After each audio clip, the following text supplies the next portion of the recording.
battles. Enjoy your battles.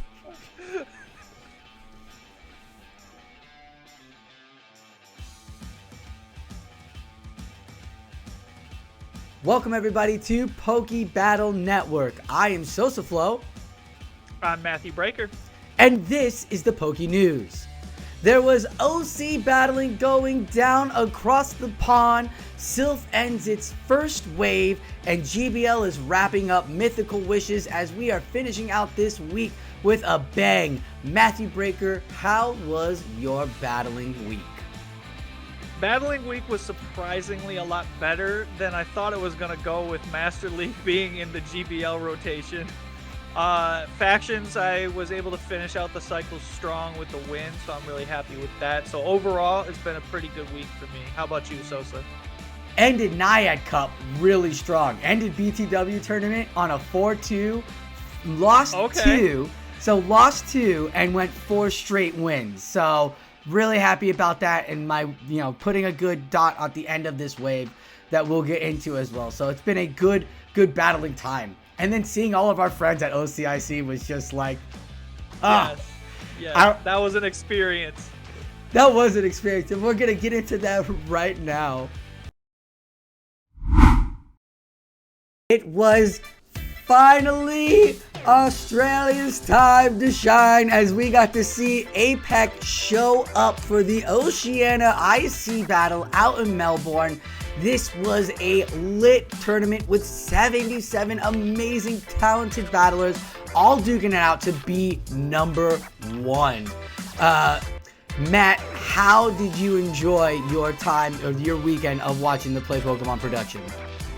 I honestly was probably the most excited watching this out of a lot of the other regionals that they've showcased, simply because our good friends have been competing in this one, and spoiler alert, they made it kind of pretty deep in the tournament. So it was extra exciting to be able to cheer them on in real time with everybody.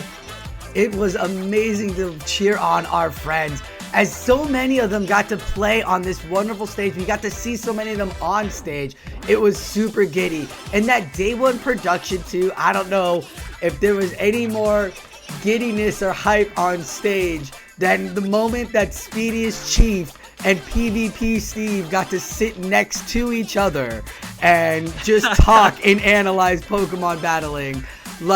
Oh my god, the excitement, some dreams come true, right? The joy in their eye, the bromance was there. I really thought MoMA was gonna come in and have to sit in between both of them just to kill this love and this joy. And they've been trying to meet since 2020. They were so amazing. You had Gabby, Speediest, Caleb, and Butter sitting around talking about these last tournaments that we've seen, having everybody around that coffee table that you see right there with the producer DZ. Yes, definitely a lot of unique teams. Some Mons on teams that we haven't really seen shine in previous regional tournaments. So it was a really nice variety outside of sort of the core meta 8 or 9 Pokemon that typically show up on the main stage battles. Yeah, I mean, everybody, they did the graphic. There was Metachamps, Noctowls, and Trevenants, and G-Fisk on everything, or for most of the battlers team. But as you see, we've got Gliscor, Abomasnow, Shadows.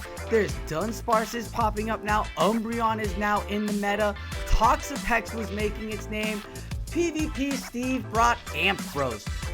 We saw all sorts of spice this week. Yes, we did. It was an incredible run as we got to watch Fish on a Heater, Valiant Fish, and Jakobovich, the top 3, battle it out in day 2 as Fish on a Heater and Jakobovich had a big duke out on. Looked like Jakobovich just had Fish's number in the finals.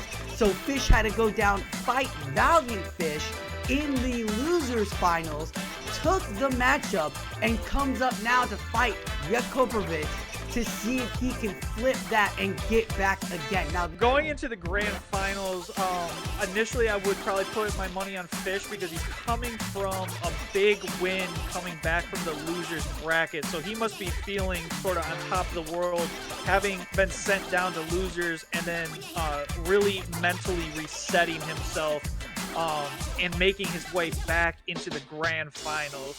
So I'm pretty certain in my mind, if I was Fish, that I would be feeling pretty confident in my ability to come back and take the grand finals.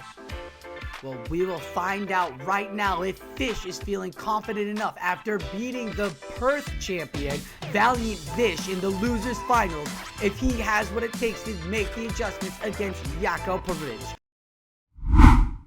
Deciding not to protect shield. The ice punch, Umbreon dangerously low, reaching for the foul play, but it takes 2 counters and gets knocked out, and Yako is on the precipice of becoming a champion. All right, Shadow Abomasnow is the last Pokemon for Yako, and it's almost down half of its health before he throws an ice punch. Fish using that shield to try and find an opportunity for this Abomasnow. Will be able to take an ice punch for sure, but just doesn't have the energy. He needs to get to at least an energy ball, at least a weather ball to find a KO. Yako does swap in this lantern, so here's the opportunity, but he's trying to time it, but he just falls short. Surf from this lantern will connect with this Abomasnow. It is going to be resisted, but it looks like that is a knockout. Jakubowicz is your first ever Oceania International Champion. Yako with the clean sweep here at OCIC, making history on this stage, defeating his friend and local Fish on a heater to win the championship here. What an incredible play, and you can see the emotions. No words, just no words. Play calm. That's what I did both yesterday and today. I remember at the Melbourne regionals last time, I was analyzing, I was overthinking a lot of things. I found that the more calm and relaxed I played, the more I knew what I was doing and I could just focus better. So that's... I'm sure you did a lot of preparation last night as well. Yeah, I did some prep. Not as much, to be honest. I just wanted to go with the same mindset as today, just play calm, not overanalyze. The people I want to thank, obviously, I want to thank everyone in the community, all my friends from my grassroots tournaments as well, all my supporters, everyone from my local chats who've all pushed me and supported me along the way. That means so much, and I appreciate every single one of you. Well, absolutely join these tournaments. The community, the atmosphere, everything about these are amazing. So if you're ever like near a local one or one that you know is around, definitely join. It's such a great experience. So congratulations for winning the Oceania regional tournament. Jakubowicz beat our friend Fish on a heater 3-0 in the grand finals. Coming in with an amazing team of Galarian Stunfisk, Umbreon, Noctowl, Trevenant, Lantern, and Metachamp to secure the first place trophy. Yeah, Fish on a heater, definitely playing around that, knowing that he's got Pokemon that are gonna probably put him in RPS, but if he plays it right, if he plays it in his way, he could go real far, and he went real far. But Jakubowicz had his number. Well done by Jakubowicz. That Spark Lantern sparking down an Abomasnow. Ooh, ooh, that just hurts sometimes. Yes, it does. He came in top 16 in Perth as well, so a known battler in the Australian scene. So hometown hero here, happy to take home the championship. And if you saw in the interview, you know, stay calm, go out to these things. This is what we're about. The championship here, they're great. They're so much fun. I went to San Diego, had a great time. They're so electric. You make so many amazing friends. Matt, didn't you go out to a tournament as well? I went to Orlando, had a great time, got to meet a ton of people, and the one thing that I could say, being like a new competitor in these regionals and being at my first one, is everybody is super friendly and nice. So, you know, always feel free to, you know, introduce yourself, just have a conversation with people, because it's Pokemon, it's something that we love, and everybody's really happy to just talk about it with you. Yeah, it is something that we love, and they're all friendly out there. Just the joy, the electricity, it's so much fun. Even the TGC players and the VGC players are having fun chatting it up with the Go players. great time all around. So congratulations again for Jakobovich for being the first OCIC champion, going 18-1. I don't know if you caught on to that stat. This battler lost the first battle and then never lost again. So congratulations, that is an amazing run there by him. And GG's to all the battlers, the amazing ones that turned out for the tournament.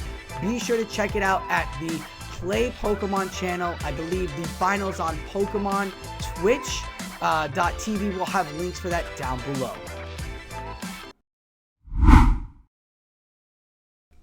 Matthew, I've had to adjust this image numerous amounts of times because we keep adding more and more names. A great addition today as we have 4 new competitors heading to Japan as Jakobovich, Fish on a Heater, Agent Magikarp, and Bodes98 is going to Japan. Now Bodes got their invitation because Valiant Fish, who got 3rd, already secured their invitation from Perth. So went down to Bodes. So congratulations to Bodes for getting it as well.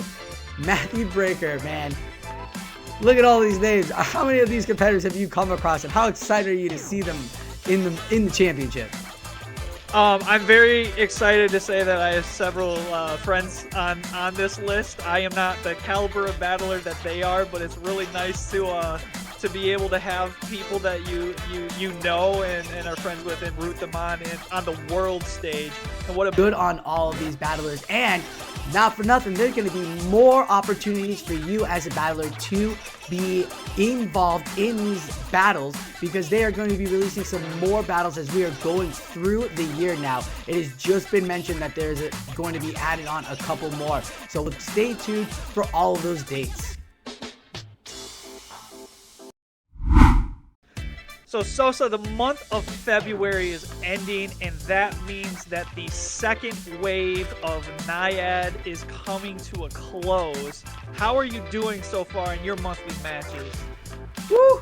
So my first wave with Ember was a little rough, about little less than 50. But my Naiad, I told you I ended on a 4-2 with you guys, but made a great adjustment, found Shadow Scissor, and ended the wave pretty strong. And I'm excited to see the top 128 battlers here as we're rounding up the last bit. How about yourself?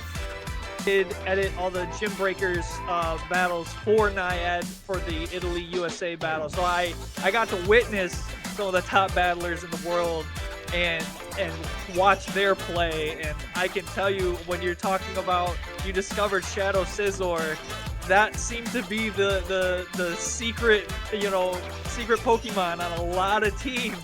Dilap didn't even need Shadow Scissor. Brought double Dragon to a tournament and swept it. Goodness. Yeah, a double Dragon where you're seeing Scissors and Walreins and Dragons everywhere, right? Right. Like, still ends up sweeping. You're like, yeah, 7-0 everybody, sir. You do what you gotta do. Ember Cup, I enjoyed it even though it was a little locked. I still enjoyed the fact that you could reach with the little spice and play those locked Pokemon around those spice better. But Naiad Cup, you could definitely Charjabug. I was playing Charjabug in BTW. I had Charjabug in that one. So good. All sorts of good stuff. Just enjoyed this first wave of Silph. Have you been doing any of the middle of the month metas? I know that we had Weather Cup in January, and then we have Hoenn for this month. I did Weather Cup, one Show 6 Weather Cup, and I liked it. I thought it was really fun, but I didn't really feel like I could prepare properly for it. I felt like the big thing was Ember Cup, and big thing was Naiad Cup.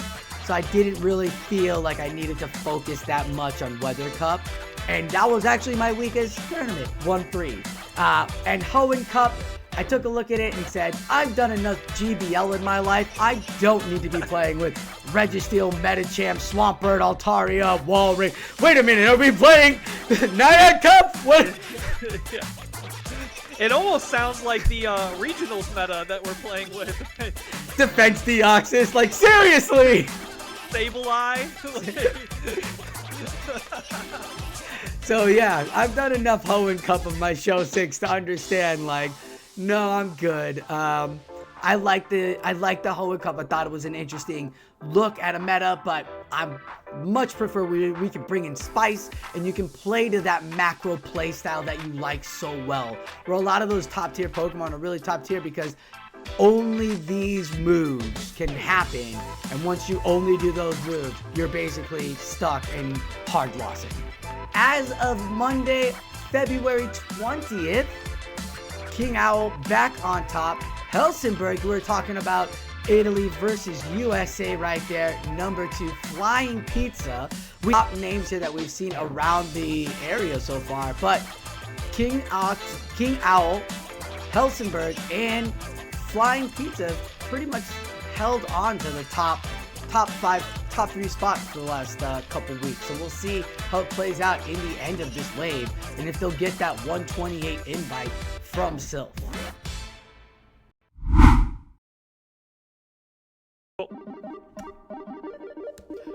Wave 2 has begun on March 1st. We are going to get the Ionic Cup, and that will be played out through the end of March. And also in March, you'll have Justicar Cup as well as your 2-week cup. This will be played in the March 6th through March 20th. So for April, we have the Polka Dot Cup in the GBL, Copa GBL.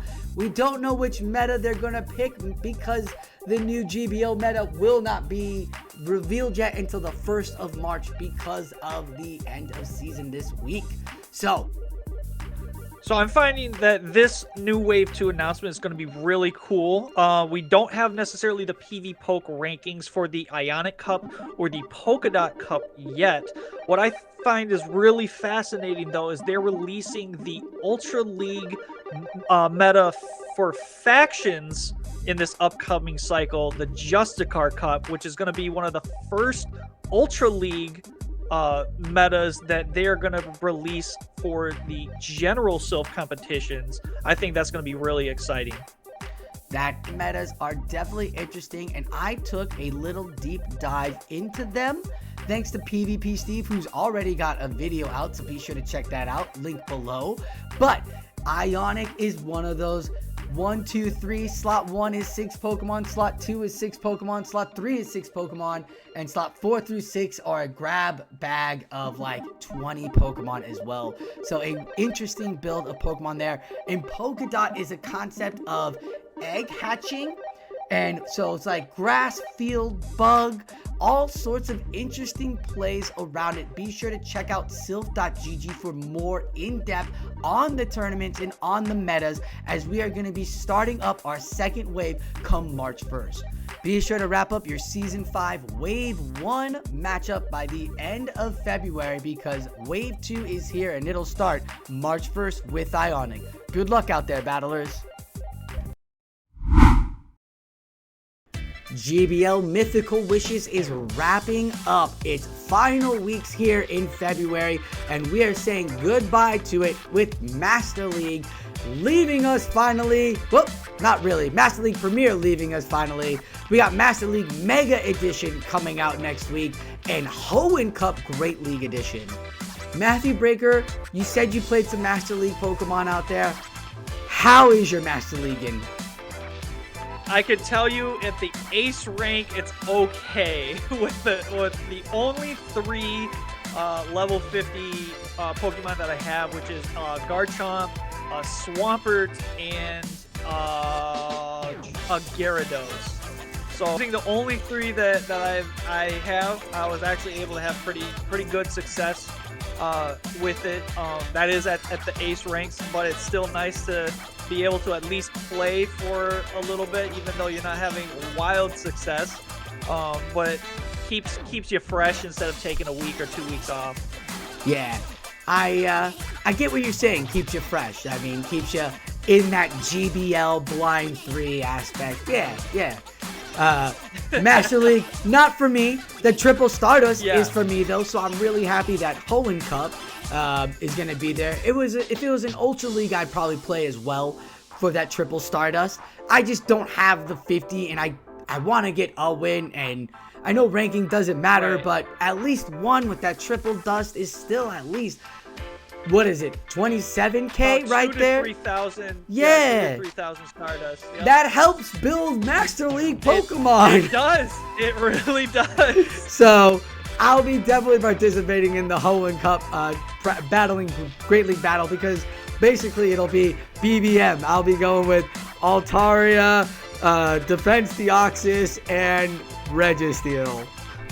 But I thought that the season started out with a lot of potential until you read the initial announcement where they're saying that the Master League Classic leagues are going away.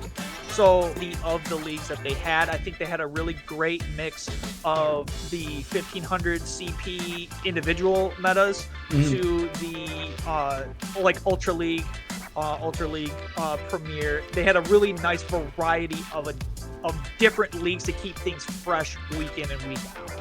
And it was definitely a wide variety of fun metas out there for us this season, as you were saying. And I'm excited that we're going to end it with a fun Hoenn Cup meta to kind of mix in with this Hoenn event that they've been having. To wrap up our GBL run here. So good luck out there as you are finishing up the last week of Mythical Wishes. Be sure to tune in every week to Battlers Radio, where we play podcasts from BTW as the Pokeball turns in Roundtable Chat Hot. These are amazing podcasts that we play and just let you listen to while you just chilling and playing your Pokemon Go game. Matthew Breaker, do you know anything about any of these guys? I've only heard of about one of them, and I'm Only? really like close with the RTC guys. So, you know, big shout outs to them.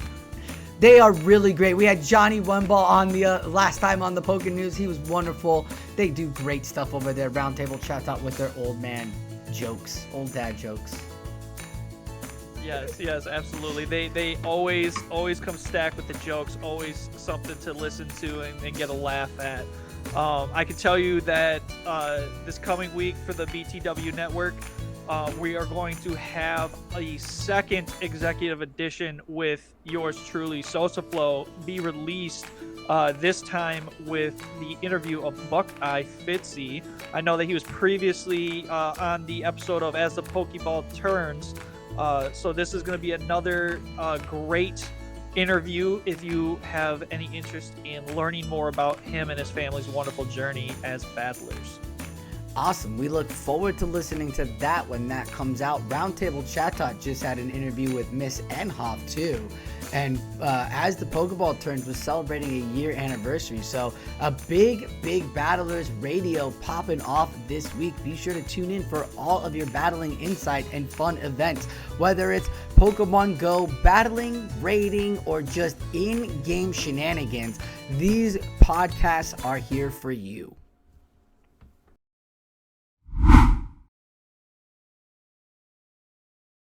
Last weekend, we had a journey with our wonderful friends at Flash for Everyone, and it was a journey through Flash, the news segment that will be popping off once a month. It was wonderful to watch Necrotic Fate battle in this 7-round tournament. We kept with him, we stayed with him, he chatted with us, he TO'd. You kind of saw how intense it could be for a TO, but watching the tournament from a battler's perspective, not just the winner's perspective, was really interesting because at some points we sat there and calculated. But at the end of the day, at all the calculations, the only thing that mattered was if Dilap went 7-0 and he went 7-0 and went home with the $400 prize with this Naiad Cup host that we did with Flash for Everyone. Matthew Breaker, were you able to watch any of these battles? I unfortunately was not able to watch any of them, but I have heard the stories and it definitely sounds quite exciting, and I would love to be a part of the next one. Oh, we'll definitely put you up for that for sure. I'll hit you on that one. What a wonderful production we have, because we're doing this monthly now. This is a month thing that me and Flash for Everyone will be hosting on their website now, on their Twitch, because this was their kickoff for their Twitch. So we're happy to have them here. That's what we do here at Poke Battle Network, Matt, helping community battlers find community leaders that want to host great battles. And Flash for Everyone is a great resource to participate and get better for battling. As you like to say, get good. Good luck and get good. Yeah, get good.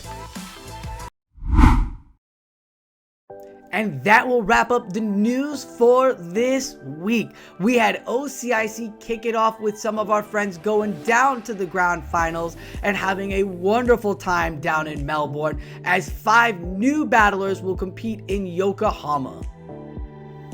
Silph just released their new waves for February and March. We discussed more about the Naiad Cup and then the end of the previous cycle and the upcoming waves coming up for factions. While that is all ending, we have GBL ending as well. A lot of things ending this week, but don't fear, as the new season will be up back in March as well. So get the last bit of your battles in now, and that push in as Master League Megas Edition and Hoenn Cup enters for the final week. And if you're looking for some new listens in our Battlers Radio, we have 3 brand new podcast episodes for your listening pleasure coming up. That does it for all of us here at the PokeNews. I'm Sosaflo. And I'm Matthew Breaker. Thank you for watching, and like always, enjoy your battles.